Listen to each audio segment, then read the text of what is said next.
শুদ্ধ কেরাতের এশায়াতের জন্য শত বছরের খেদমতের ইতিহাস আমাদের পীর মুর্শিদের, আলহামদুলিল্লাহ।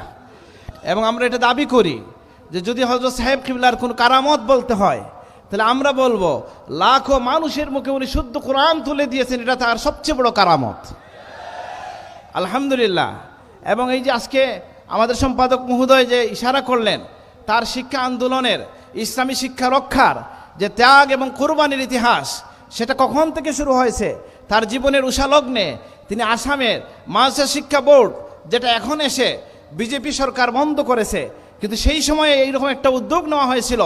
আমাদের পীর মুর্শিদ, তার বুকের পাটা ছিল, তার সেই সাহস ছিল, তার অমিত তেজি যে ভূমিকা ছিল, তার বদৌলতে যদিও তার উপরে গুলির অর্ডার হয়েছে, গুলির অর্ডার মাথায় নিয়ে হযরত সাহেব কিবলা যে ভূমিকা রেখেছিলেন, তার ফলে আসামের মাদ্রাসা শিক্ষা বোর্ড রক্ষা পেয়েছিল, আলহামদুলিল্লাহ। আমরা শুকরিয়া আদায় করি যে আমাদের পীর মুর্শিদকে আল্লাহ তাআলা কবুল করেছিলেন, যে তিনি শুধু খানেকার পীর নয়, তিনি ফুরসানুল রুহবানুল লাইল ফুরসানুন নাহার ছিলেন। রাতের বেলার যেভাবে সুফি সাধক ছিলেন, দিনের বেলার বীর মুজাহিদ ছিলেন, আলহামদুলিল্লাহ। আমরা জানি নারে তাকবীর, নারে তাকবীর, নারে রিসালাত, আহলে সুন্নাত ওয়াল জামাত জিন্দাবাদ, জিন্দাবাদ। বাঁচাও ইমান, বাঁচাও দেশ, ফুলতলি ইসলামের নির্দেশ। আমরা জানি যে এদেশে যখনই কোনো নাস্তিক মুরতাদ, ইসলাম বিরোধী কোনো চক্রান্ত চলেছে, তখন সবার আগে যিনি ভূমিকা রেখেছেন, তার বজ্র কণ্ঠে সাহসী পদক্ষেপ নিয়েছেন, তিনি আমাদের পীর মুর্শিদ, আলহামদুলিল্লাহ।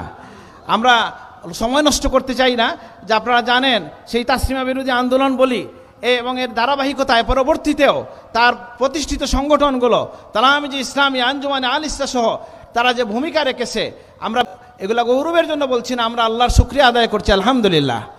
আমরা স্মরণ করি যে আমাদের পীর মুর্শিদের উসিলায় আজকে বড় সাহেব বলছেন প্রায় 1000 হিফজুল কোরআন মাদ্রাসা তার প্রতিষ্ঠিত ইয়াকুবিয়া হিফজুল কোরআন বোর্ডের অধীনে চলছে, আলহামদুলিল্লাহ। এই সিলেটে বিশেষ করে প্রায় 200, 250 বা কত মৌলানা 300, 250, 300-র মতো ফাজিল কামিল মাদ্রাসা, দাখিল আলিম ফাজিল কামিল মাদ্রাসা আমাদের পীর মুর্শিদের সারা জীবনের প্রচেষ্টার ফসল, আলহামদুলিল্লাহ। আমরা জানি যে আমাদের পীর মুর্শিদ হযরত সাহেব কিবলাকে আল্লাহ তাআলা একজন শিক্ষক হিসাবে কবুল করেছিলেন। তাকে আমরা বলছি কি যে প্রিয় নবী সাল্লাল্লাহু আলাইহি ওয়াসাল্লাম বলেছেন, বুইসতু মুআল্লিমান, আমি শিক্ষক হিসেবে প্রেরিত হয়েছি।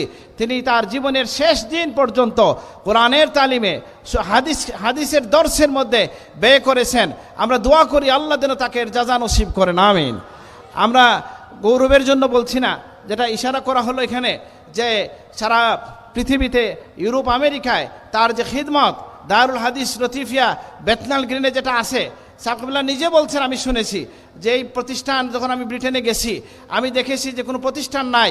আমি তাদেরকে বলছি, তোমাদের বাচ্চাদেরকে দিনের উপর রাখতে হলে কোনো বিকল্প নেই, যে তোমরা আমাকে হাদিয়া দেওয়া লাগবে না, তোমরা তোমাদের বাচ্চাদের জন্য দিনই প্রতিষ্ঠান করো, না হয় পরবর্তী প্রজন্মকে রক্ষা করতে পারবে না। আলহামদুলিল্লাহ, আজকে দারুল হাদিস লতিফিয়া এখানে আছে, আবার আরেকটা আছে আমাদের নর্থ ইস্টে বোধ হয় আরেকটা আছে, আমার ভাই সালমান যেটা প্রিন্সিপাল দারুল হাদিস লতিফিয়া বেতনাল গিনে, আমার ভাইয়া মৌলানা মাহমুদ হাসান চৌধুরী এটার প্রিন্সিপাল। আলহামদুলিল্লাহ, আমরা দেখছি যে দুনিয়ার দিক দিগন্তে আমাদের পীর মুর্শিদের খিদমত ছড়িয়ে পড়েছে। আমরা আল্লাহর কাছে দোয়া করি, আমরা আল্লাহর কাছে চাই যে যে হাজার লাখো মানুষ শুদ্ধ কোরআনের আওয়াজ শুনে এখানে একত্রিত হয়েছে, এখানে হুব্বে রসুলের খুশবু পেয়ে লাখো মানুষ একত্রিত হয়েছে, লাখ লাখ মানুষ এখান থেকে শুদ্ধ কোরআনের শিক্ষা পেয়েছে, হুব্বে রসুলের তালিম পেয়েছে। আল্লাহ যেন এই সিলসিলাকে, এই মাসলাককে, এবং আমি দোয়া চাই এই পরিবারকেও আল্লাহ তাআলা যেন কবুল করেন এবং রক্ষা করেন।